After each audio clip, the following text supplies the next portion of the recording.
আর এক প্লেটই আছে, এই এক প্লেট শেষ হলে দোকান বন্ধ করে দেব। কাকু 10 টাকা ছোলা দেন, খুব খিদে লাগেছে। দিচ্ছি, 10 টাকা ছোলা খেতে এসেছে। পেটটা চলে যাচ্ছে, দিচ্ছে না কেন? আসসালামু আলাইকুম। ওয়ালাইকুম সালাম। আরে ইউটিউবার বাইজিৎ ভাই, কি খাবেন ভাই? বসেন বসেন। আরে সমস্যা নেই, আমাকে একটু সুলা দেন, সুলা খাই। হ্যাঁ হ্যাঁ ভাই, দিচ্ছি। খুব ক্ষুধা পেয়েছে। আল্লাহ। এই নিন ভাই। শুক্রিয়া ভাই।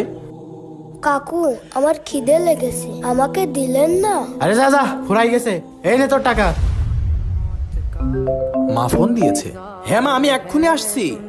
ভাই এটা রাখুন, আমার মা ফোন দিয়েছে। এখান থেকে খেলে আমার মা রাগ করবে। এই যে টাকাটা রাখেন, আর খাবারটা ওকে দিয়ে দেন। ঠিক আছে ভাই। আমি আসি, আসসালামু আলাইকুম। ওয়ালাইকুম আসসালাম। এই নাও। আলহামদুলিল্লাহ।